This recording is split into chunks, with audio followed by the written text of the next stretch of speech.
सुबह 10 बजे से लेकर 11 बजे के बीच में उपस्थित हूँ आप सबके सामने। आज जिनकी कुंडली लेकर के आया हूँ इनका नाम घनश्याम है और ये कुंडली आई है आजमगढ़ उत्तर प्रदेश से। शुरू करते हैं आज का कार्यक्रम। कहीं नहीं जाना है। इनका डेट ऑफ बर्थ है 9 नवंबर 1998 सुबह 6:36। इस आधार पर इनकी कुंडली बनी है तुला लग्न की। लग्न में ही सूर्य नीच के, पर उन्होंने अपना नीच भंग शुक्र के वहीं बैठने के कारण करा लिया है या हो गया है। एकादशवें भाव में मित्र की राशि में मंगल बैठे हैं। लाभ के अधिपति का लग्न में बैठना यह लाभकारी योग होगा। भाग्य भाव में चंद्रमा का बैठना व्यक्ति को अच्छे स्वभावों वाला बनाएगा। और सप्तम भाव में नीच के शनि, जिनका नीच भंग कम से कम सूर्य के केंद्र में हो जाने से हो गया है। और पंचम भाव पे गुरु, राहु और केतु के संपर्क में बैठे हैं, जिसके कारण कई बार व्यक्ति की वैधानिकता और व्यक्ति की मेहनत करने के बाद का परिणाम, मतलब उसकी प्रामाणिकता थोड़ी सी संतुष्टिजनक होगी। थोड़ी बहुत कमज़ोर नहीं कह सकते, पर थोड़ा बहुत फायदा मिलता रहेगा। तुला लग्न की कुंडली के लिए वैसे देवगुरु बृहस्पति बहुत अच्छे भावों के अधिपति नहीं होते, पापी ग्रह के रूप में जाने जाते हैं, पर उनका राहु केतु के संपर्क में आने का प्रभाव उनके पापक प्रभावों में वृद्धि भी करने वाला हो जाएगा।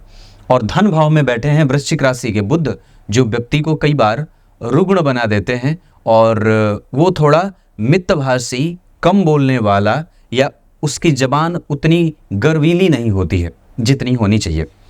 ये सारी बातें तो बताऊंगा, पर उससे पहले आपको बताऊंगा सबसे पहले मनुस्मृति की बात। भगवान मनु ने अपने आदि ग्रंथ मनुस्मृति में बड़ी अच्छी बात कही। ब्राह्मण, क्षत्रिय, वैश्य अगर ये तीनों अपने कर्तव्यों का उल्लंघन करते हैं तो उन्हें दोष लगता है और उनका पतन सुनिश्चित है। ठीक उसी तरीके से अगर शूद्र के कर्तव्य में सेवा का भाव होना चाहिए, उसका प्रधान कर्तव्य है सेवा करना, सेवा परायणता का भाव, अगर वो उससे च्युत होता है तो फिर उसका भी पतन सुनिश्चित है। दोष सबसे ज़्यादा ब्राह्मण को लगता है, उससे कम क्षत्रिय को लगता है, उससे कम वैश्य को लगता है और उससे कम शूद्रों को लगता है। किसी भी चीज़ का दोष ब्राह्मणों को सबसे ज़्यादा लगता है। शौच अशौच का दोष भी ब्राह्मणों को सबसे ज़्यादा लगता है। शुद्धि अशुद्धि का दोष भी ब्राह्मणों को सबसे ज़्यादा लगता है। जैसे अगर कोई ब्राह्मण है और अगर वो शौच क्रिया करके निवृत्त होता है, उसके बाद उसे सर के माथे से स्नान करने की आवश्यकता होती है, नहीं तो वो कभी भी अशुद्ध ही रहता है ऐसा। लेकिन क्षत्रियों के लिए ये बात कंधे से लागू होती है, वहीं वैश्यों से पेट से नीचे, ऐसी चीज़ें होती हैं। और शूद्र अगर स्नान ना भी करे लेकिन कम से कम हस्तक प्रक्षालन वगैरह कर ले, पाद प्रक्षालन वगैरह कर ले, तो उससे उसकी शुद्धि हो जाती है। पर अगर ब्राह्मण स्नान करने के बाद सर के बाल से अगर स्नान ना करे तो वो अशुद्ध बना रहता है और उसके ऊपर पितरों का और प्रेतों का प्रभाव बढ़ने लगता है। आइए अब आपको मैं इनकी कुंडली पे लेके आता हूँ। इनकी कुंडली में इनका पंचांग सबसे पहले बताऊं। इनका जन्म दक्षिणायन में हुआ है, इस वजह से आत्मबल और घबराहट दोनों कमज़ोर और ज़्यादा होंगी, मतलब आत्मबल कमज़ोर और घबराहट ज़्यादा। हेमंत ऋतु में जन्मे हैं, इस वजह से प्रेमी और अच्छे स्वभावों के रखने वाले होते हैं। प्रेमी किस्म और झगड़ालू नहीं प्रवृत्ति का, एक जगह पे काम में टिकने का मन नहीं करता। कृष्ण पक्ष के षष्ठी तिथि के चंद्रमा शुभग्रह होते हैं, इस वजह से व्यक्ति के पास निरंतरता से धन प्राप्त करने का योग लगेगा। और सोमवार को जन्मे होने से व्यक्ति झगड़ालू प्रवृत्ति का बिल्कुल भी नहीं होगा। पुनर्वसु नक्षत्र में जन्मे होने से व्यक्ति परायण होता है, धर्म परायण, और अपने कर्तव्य का बोध उसे हमेशा ही होता रहता है। पर कई बार उसके दिमाग में बहुत सारी चीज़ें लगातार चलती रहती हैं। वणिज कर्ण और साध्य योग में जन्मे होने से व्यक्ति जिस काम को भी अपने हाथ में लेगा उसके आधार पर वो व्यवसाय भी कर सकता है, कोई नौकरी भी कर सकता है, आदि आदि चीज़ें बनती हैं।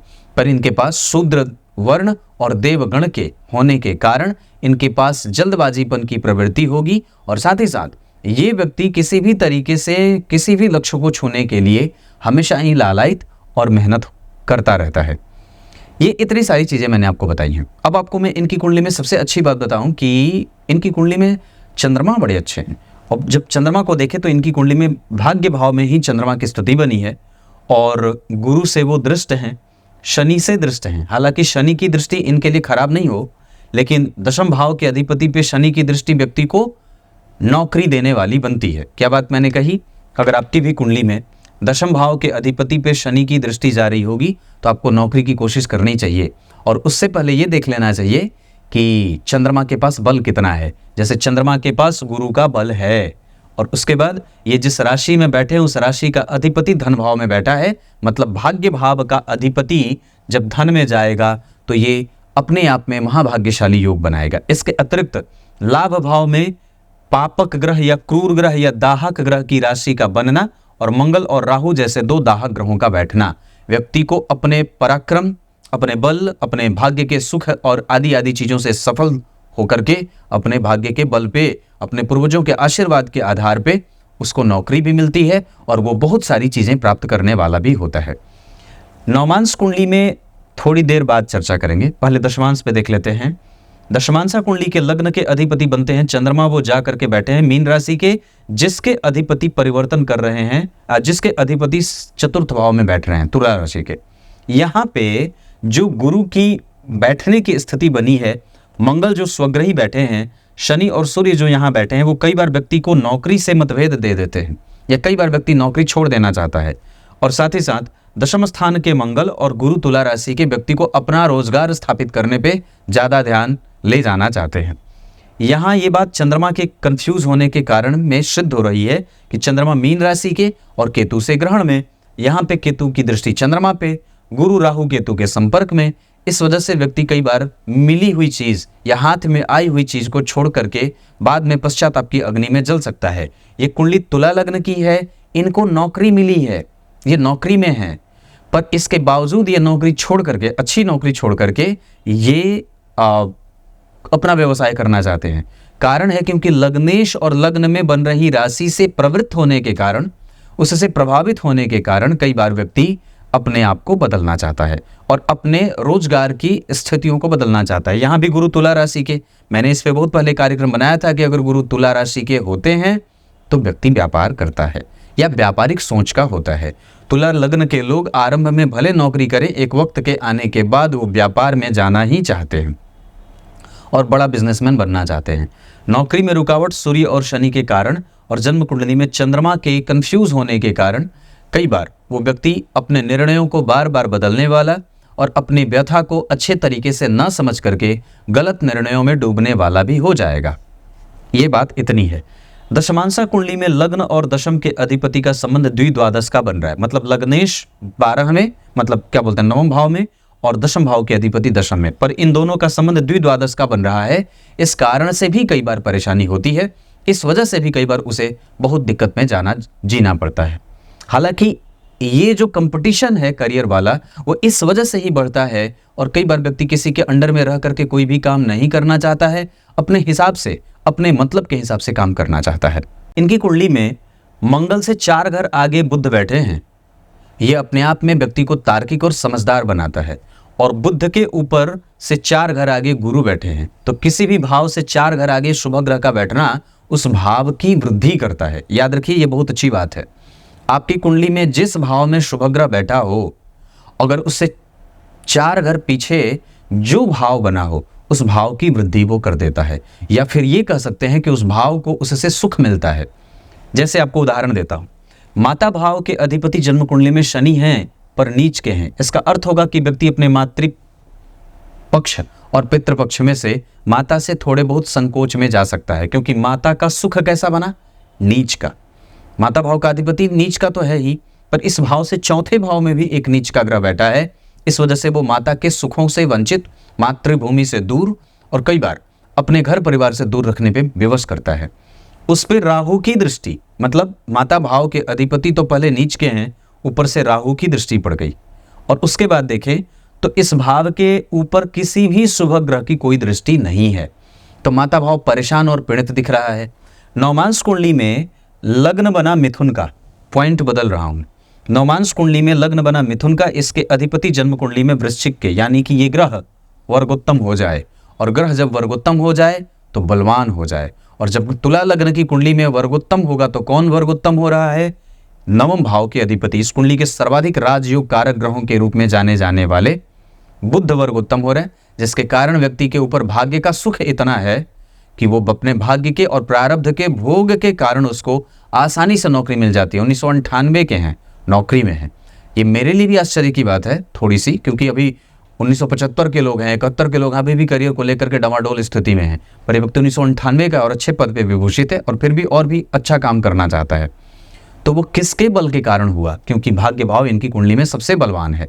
चंद्रमा वहां बैठे हैं, तुला लग्न की कुंडली के लिए दशम भाव का, करियर भाव का अधिपति ही भाग्य में बैठा है, गुरु से दृष्ट है, उसके पास एक्सपीरियंस बहुत जल्दी और अपने उम्र से जल्दी ही अनुभव घटित हो जाते हैं। चलित कुंडली की अगर बात करेंगे तो इनकी कुंडली में कोई भी ग्रह मेरे हिसाब से जो बदलने वाला है वो कोई भी ग्रह शुक्र लग्न में सूर्य के संग ही बैठे हैं, कोई भी ग्रह इनकी कुंडली में बदल नहीं रहा है। राहु यहाँ आ रहे हैं, केतु यहाँ जा रहे हैं। इस वजह से व्यक्ति को कई बार जीवन में जो प्रतियोगिता है उसमें सफलता भी मिलती है। और एक तरीके से अगर देखें तो दशम स्थान के राहु व्यक्ति को बब्बर शेर बना देते हैं। वो अपने कर्तव्यों से कभी भी विचलित नहीं होता, उसके पास बड़ी बड़ी जिम्मेदारियां मिलती हैं, बहुत छोटी अवस्था में ही वो बहुत बड़ा बड़ा काम कर लेता है। माता जी का स्वास्थ्य थोड़ा बहुत परेशान और चिंतित करने वाला होता है। पिता के साथ संबंधों को कहीं भी कमजोरी ना मिले, वो कंफ्यूज ना हो और आपका पराक्रम कंफ्यूज ना हो, इस वजह से पिता के साथ संबंध हमेशा ही अच्छे रखें। आपकी कुंडली में पिता का सुख बहुत अच्छा है और इस कुंडली का पराक्रम, जन्म कुंडली में पराक्रमेश राहु केतु के संपर्क में पराक्रम के कारक मंगल, पराक्रम के अधिपति गुरु को देख रहे हैं। पराक्रम के कारक मंगल होते हैं, पराक्रम के अधिपति गुरु पे उनकी दृष्टि व्यक्ति को कैपेसिटी से युक्त और जो भी काम वो हाथ में ले उसको पूरा करके ही छोड़ता है। अगर आपकी कुंडली में भी पराक्रमेश, पराक्रम के कारक मंगल से देखे जा रहे हो तो ये बात समझ लेना चाहिए कि आप अब कोई भी मेहनत करेंगे तो आपको उसकी सफलता अवश्य मिलेगी। और कई बार तो आप बिना मन का भी कोई मेहनत कर देंगे तो भी आपको सफलता मिल जाती है। ये ऐसी से ये बात सिद्ध हो जाती है कि किसी भी व्यक्ति की कुंडली में या किसी भी व्यक्ति के जीवन में जो चीजें प्राप्त हो रही हैं, कई बार वो बिना मन के किए हुए कार्य के बाद भी उसका प्रतिफल उसे मिल जाता है। ठीक उसी तरीके से जैसे कि आप जानते हैं कि किसी भी व्यक्ति के द्वारा किया गया पूर्व जन्म का कोई भी कृत्य, चाहे वो शुभ हो या अशुभ हो, उसे उसका फल अवश्य ही भोगना पड़ता है। अब बात मैं यहाँ से आगे बढ़ के करता हूँ। इनकी कुंडली में ये तो मैंने जितनी बात कही ये समझने की बात है। अब जरा एक एक भावों को समझ के चलते हैं। तो लग्न में लग्नेश बैठने के साथ साथ लाभ भाव के अधिपति बैठे। इस कुंडली में दो ग्रह नीच के हुए हैं, शनि और सूर्य। पर बेसिकली लग्न में पापक ग्रह का बनना या पापक ग्रह की राशि का बनना या विषम संख्या की राशि का बनना या लग्न में पापक ग्रह का बैठना कभी भी जातक को हताश, निराश, उदास, परेशान और डिप्रेस नहीं होने देगा। धन भाव के अधिपति धन को देख रहे हैं, इससे अच्छी बात और कुछ नहीं होगी कि उस भाव से केंद्र में गुरु बैठे हैं। ये अपने आप में ही बहुत ही अच्छी बात होगी क्योंकि भाग्य भाव का अधिपति धन भाव में बैठ रहा है। धन भाव के ऊपर किसी भी पापक ग्रह की कोई दृष्टि नहीं। धनेश अगर धन भाव को देखेंगे उसे पापक ग्रह नहीं कहेंगे। तृतीय भाव के अधिपति होकर के पंचम भाव में बैठने से राहु केतु के संपर्क और मंगल जैसे पापक ग्रह की दृष्टि पाने के कारण, राहु जैसे ग्रह की दृष्टि पाने के कारण इस कुंडली की ऑप्टिमिस्टिक प्रवृत्ति कमजोर हो सकती है। सत्य और असत्य के बीच का भेद व्यक्ति को समझने में दिक्कत दे सकता है। संतान उत्पत्ति में बाधाएं कई बार उपस्थित हो सकती हैं। अपने जन्म स्थान से और माता के घर से दूर रहने को विवश होना पड़ सकता है। ये एक बात और भी प्रमाण में दे देगा कि कई बार व्यक्ति के पराक्रम का परिणाम थोड़े कमजोर या जिसके लायक वो होता है कई बार उसे वो नहीं मिलती या कमजोर मिलता है। चतुर्थ भाव और पंचम भाव के अधिपति होकर के शनि इस कुंडली के लिए सर्वाधिक योग कारक ग्रह के रूप में उपस्थित होकर के सप्तम भाव में नीच के होकर के अपना नीच भंग सूर्य से करा लेने के बाद इस कुंडली में माता आरंभ में दिक्कत होंगी और थोड़ी बहुत कष्ट के साथ व्यक्ति की मानसिक व्यथा उसे परेशान करती रहती है। ये स्थिति कई बार उसे गलत निर्णय लेने पे मजबूर और विवश करे और साथ ही साथ व्यक्ति कई बार कान का रोगी होता है, नेत्र का रोगी होता है, पेट से संबंधित समस्याएं बनती हैं, दांतों का रोग उसे पकड़ लेता है और ये अवस्था कई बार बुढ़ापे में या बचपन में या किसी भी अवस्था से व्यक्ति को परेशान करने के लिए काफी होती है। छठवें भाव के भी अधिपति होते हैं गुरु। इस कुंडली के लिए पापक ग्रह मंगल राहु केतु के संपर्क में है। इस वजह से ऋण वगैरह परेशान करे, दुश्मन परेशान करे और कई बार व्यक्ति के जीवन में पैसे दे करके अटकाने का योग बन जाता है। किसी को पैसे ना दें, नहीं तो आप मांग नहीं सकते। आपकी कुंडली में वैसे मजबूती से योग नहीं बने हैं कि आप किसी को भी पैसे दें तो आप उसको मांग सकें। क्लियर है। सातवें भाव के अधिपति और सप्तम भाव में नीच के शनि राहु की दृष्टि, इस भाव के अधिपति राहु के संग, सूर्य और शुक्र की कंफ्यूजन वाली दृष्टि इस भाव को परेशान करने के लिए काफी है।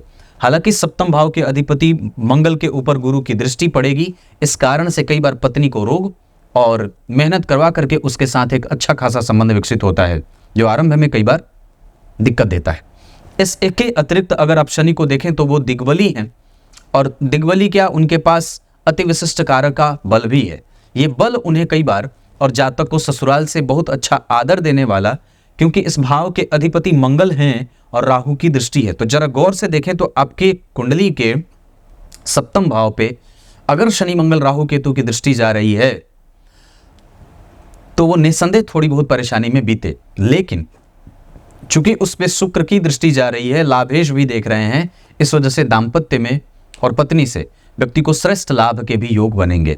वो संपूर्णतया उतना मजबूत भले ना हो सकता है कि व्यक्ति बहुत ज्यादा दिन तक उसका फायदा ना उठा सके उस धन का, और बाद में चल करके दाम्पत्य कमजोर ना होने लगे। इस वजह से बिना कुंडली मिलाए विवाह नहीं करना चाहिए। कारण है क्योंकि सप्तम भाव में नीच का ग्रह, सप्तमेश राहु केतु के संपर्क में, सप्तम भाव पे शुक्र की दृष्टि जा रही है जो इस कुंडली का लगने से, इस वजह से दाम्पत्य टूटना नहीं चाहिए।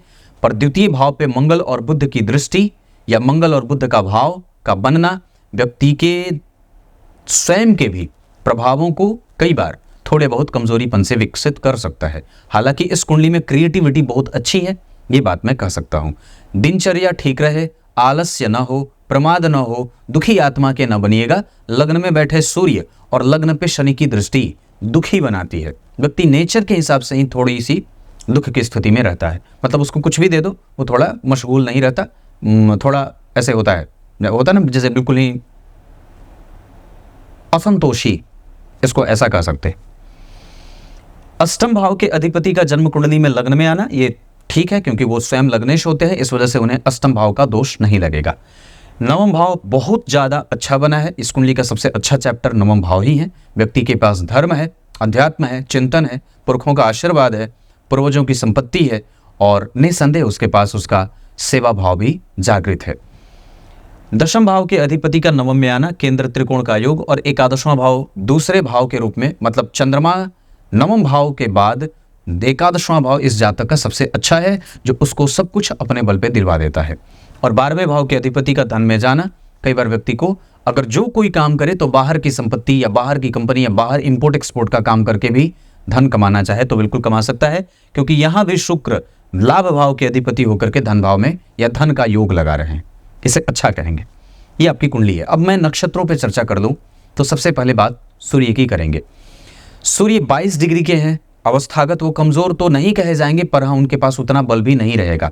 इस आधार पर मैं एक बात आपको कह दूं तो इस कुंडली के लिए सूर्य का बल आपकी कुंडली के लिए लाभेश होते हैं। हालांकि वो पापक भाव है और लग्न में बैठे हैं, इस वजह से व्यक्ति की महत्वाकांक्षा कई बार कई गुनी बढ़ जाती है, जिसको पूरा करने में व्यक्ति को तकलीफ उठानी पड़ती है। चंद्रमा की स्थिति और मंगल की स्थिति इस कुंडली में मेहनत करवाने वाली होनी चाहिए। हालांकि चंद्रमा भाव से बहुत अच्छे बैठे हैं, राशि से बहुत अच्छे बैठे हैं। मिथुन राशि बहुत अच्छी राशि है, राशि का अधिपति जन्म कुंडली में वृश्चिक राशि में बैठा है, धन भाव का योग लगा रहा है, खराब नहीं है। परंतु फिर भी हमें और भी पराक्रम करने की आवश्यकता है। बजरंगबली की पूजा, शिव जी के मंदिर का दर्शन, शिव जी के मंदिर का धोना, और इसके अतिरिक्त इस कुंडली में पूर्णिमा का व्रत भी किया जा सकता है चंद्रमा को और भी ज्यादा फायदे से लेने के लिए। बुध आपकी कुंडली में बहुत अच्छे बैठे हैं, उनका संपूर्ण परिणाम आपको 100% मिलता रहेगा निसंदेह। इससे आपका रिसर्च, लेकिन वात पित्त कफ तीनों अनकंट्रोल ना हो, इस वजह से इसको साधने की कोशिश करिए। आंवला और त्रिफला आदि आयुर्वेदिक दवाओं का सेवन आप कर सकते हैं। इसके अतिरिक्त आपकी कुंडली में मैंने बात कही बुध और गुरु की बात और शुक्र की करूंगा, तो ये दोनों आपकी कुंडली में आपके अनुभवों को कमजोर कर रहे हैं। कोई भी निर्णय जल्दबाजी में मत लीजिए, जो मिला है उस पर विश्वास रखिए और आगे की रणनीति तय करिए। आपकी कुंडली के आधार पर शनि राहु केतु 25% के साथ आपके खड़े हैं, लेकिन इस कुंडली के लिए शनि बहुत मजबूत भाव के अधिपति होते हैं, नीच के बैठे हैं, बाल्यावस्था के बैठे हैं, इस कारण से कई बार उनको कमजोरी मिल रही है। हालांकि इस कुंडली में सर्वाधिक महत्वपूर्ण ग्रह के रूप में शुक्र, बुध और शनि ही होते हैं। निश्चित रूप से इस कुंडली में मंगल और गुरु बहुत अच्छे नहीं होते, इस वजह से सूर्य भी अशुभ भाव के अधिपति होकर के लग्न में बैठे हैं तो कई बार व्यक्ति को कंफ्यूज करते हैं और उसके अंदर उठ रहे भावों को कंफ्यूजन देते हैं और व्यक्ति कोई भी निर्णय लेने से पहले 25 बार सोचता रहता है। मतलब उसके निर्णय प्रायः गलत भी होते हैं और कई बार वो गलत निर्णय ले भी लेता है। ये आपकी कुंडली है। दशमांश कुंडली अच्छी बनी है क्योंकि कारक ग्रह जन्म कुंडली में केंद्र में और गुरु भी केंद्र में बैठे हैं, ये कमजोर नहीं है। नवमांश कुंडली में सप्तम भाव के अधिपति 12 में, बहुत सारे ग्रहों का 12वें में जाना दाम्पत्य के पीछे व्यय और पत्नी को सुव्यवस्थित मिलने से देर कर सकता है। कई बार उनके साथ आपके शारीरिक संबंध गड़बड़ हों और कई बार ऐसी अवस्था में, हालांकि वो आपके शत्रु तो नहीं, पर आपसे अगर शत्रुता उनकी होगी तो आप हार जाएंगे, वो जीत जाएंगे। इतनी सी बात है। नक्षत्र के बारे में चर्चा कर रहा था तो सूर्य जो है वो जन्म कुंडली में ऐसे बैठे कि आपको कम से कम ज्ञानी, गुणी और चरित्रवान बना रहे हैं। चंद्रमा आपकी कुंडली में धार्मिक बना रहे हैं, पुनर्वसु के बैठे हैं। मंगल आपकी कुंडली में जिस स्थिति में बैठे हैं उसके आधार पर आपकी कुंडली बहुत ज़्यादा एक्सपेक्टेशन रखने वाली और ऊंचे कद काठी के साथ ऊंचा लक्ष्य बनाने वाली बना रहे हैं। बुध आपकी कुंडली में जिस स्थिति में बैठे उसके आधार पर आपको तकनीक की समझ और प्रैक्टिकल मानसिकता दे रहे हैं।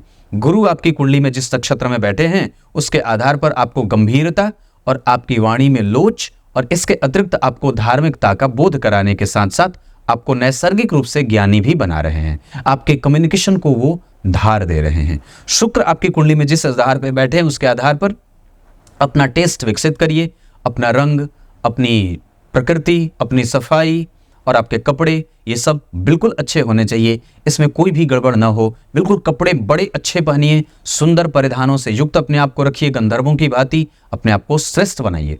तो ये शुक्र थे। शनि आपकी कुंडली में जिस स्थिति में बैठे उनके पास धार्मिकता का बोध है, अवस्था से ज्यादा व्यक्ति जानता है और अनुभव का समझदार होता है।